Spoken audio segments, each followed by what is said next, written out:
Hello दोस्तों, आप देख रहे हैं टीचर्स स्टूडेंट हेल्पर। दोस्तों, शिक्षक और विद्यार्थियों की छोटी छोटी समस्याओं के समाधान के लिए इस चैनल को बनाया गया है। वेलकम बैक दोस्तों। आज का वीडियो हमने लिया है कक्षा 3 वर्कशीट 2020-21 के अंतर्गत। विषय हिंदी और माह है मार्च। तो चलिए वीडियो शुरू कर लेते हैं। वीडियो की शुरुआत में विद्यार्थी का नाम, पिता का नाम, शाला का नाम तथा कक्षा एंट्री करेंगे। उसके बाद फिर प्रश्न पहला देखेंगे। प्रश्न पहले में होली पाठ के आधार पर बताइए कि किस घटना के बाद होली जलाना प्रारंभ हुआ। तो इसका आंसर देखते हैं। जैसे कि बताया गया है, हिरण्यकश्यप की बहन को वरदान था कि वह आग में भस्म नहीं हो सकती, अर्थात यहाँ पे होलिका की बात हो रही है। इसलिए होलिका ने प्रहलाद को अपनी गोद में लेकर आग में बैठ गई, परंतु होलिका तो जल गई और प्रहलाद, जो कि एक नन्हा सा बालक था, सच्चाई की राह पर और धार्मिक प्रवृत्ति का होने के कारण वह नहीं जला और बच गया, तथा तभी से उन्हीं की याद में होलिका दहन का जो कार्यक्रम है वह सभी हिंदू धर्म के लोगों के द्वारा किया जाता है। उसके बाद फिर दूसरा प्रश्न आता है, 5 पालतू जानवरों के नाम लिखते हुए बतलाइए कि वे हमारे किस प्रकार काम आते हैं। तो इसका आंसर आ जाता है। देखेंगे, इसका आंसर है इस तरीके से। गाय जो कि दूध के काम आती है, बैल जो कि खेत में हम उनका उपयोग हल में कर सकते हैं। फिर तीसरा आता है कुत्ता, जो कि घर की रखवाली करने के काम आता है। फिर अगला प्रश्न, इसके बाद फिर अगला प्रश्न आता है दोस्तों, प्रश्न क्रमांक 3, आप घर के किन किन कामों में मदद करते हैं और कैसे। तो चलिए हम उदाहरण लेते हैं। जैसे कि हम सबसे पहले खाना बनाने के काम में लेकर आते हैं, सब्जी काटने के, सफाई करने में, झाड़ू लगाने के काम करते हैं। बाकी और सभी काम में जैसे बर्तन धुलवाना, पानी भरवाना, आगे ऐसे बहुत से आप कार्य लिख सकते हैं। आप अपने स्तर से कार्य लिखेंगे। उसके बाद फिर अगला प्रश्न आता है, किन्हीं 5 पक्षियों के नाम लिखिए और उनके रंग भी लिखिए।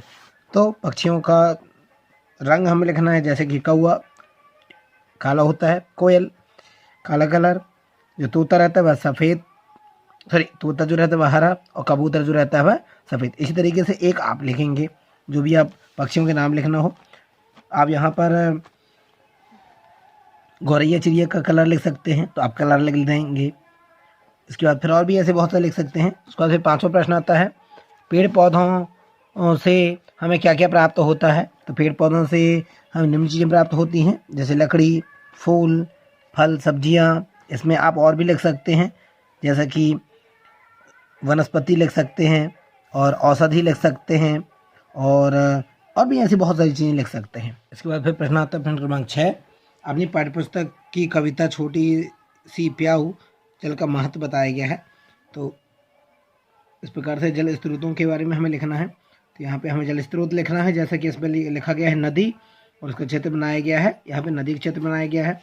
फिर तालाब का क्षेत्र बना रही है, हमने तालाब बनाया। फिर झरना का चित्र बनाया, इस तरह की झरना बना देंगे। फिर हैंडपम्प का चित्र बनाया, इस प्रकार से हैंडपम्प बना देंगे। फिर नहर का चित्र बनाया, जो कि नहर का चित्र हमने बनाएंगे। उसका फिर अगला प्रश्न आता है प्रश्न क्रमांक 7, निर्देशानुसार शब्द पहले भरिए, है ना। तो यहाँ पे शब्द पहले भरेंगे, बाएं से दाएं, यह बाएं से दाएं भरना है। देखेंगे, खेती में उपयोग होने वाला यंत्र, तो हल पहला बताया गया है, ये हल। फिर दूसरा आता है मकान गृह का एक पर्यायवाची, यहाँ पे आ जाएगा पहला ऊपर से नीचे घर। फिर हट, रंग बदलने वाला जीव, यहाँ पे आ जाएगा गिरगिट। फिर दूसरा आता है संगीत, किस जीव के बारे में बताया गया है। यहाँ पे आपकी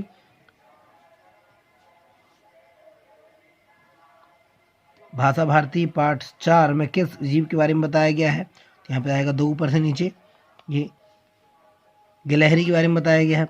फिर तीसरा आता है परास्त करने के लिए एक और शब्द होगा, परास्त करने के लिए आ जाएगा तीसरा ऊपर से नीचे, बाएं से दाएं,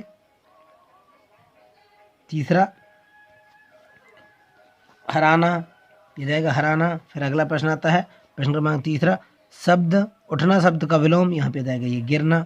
फिर आता है हाथ का पर्यायवाची, तो यहाँ पे जाएगा 4 ऊपर से नीचे, बाएं से दाएं, कर, और ऊपर से नीचे जाएगा शहर। ये नगर के लिए एक पर्यायवाची शब्द शहर। तो इस तरीके से अपना प्रश्न पत्र कंप्लीट होता है। तो दोस्तों, इसी प्रकार की बहुत सी वीडियो देखने के लिए आप हमारे चैनल को सब्सक्राइब कर सकते हैं और बेल आइकन को भी प्रेस कर दें ताकि नोटिफिकेशन आप तक मिल सके। आज के लिए इतना ही। जय हिंद, जय भारत।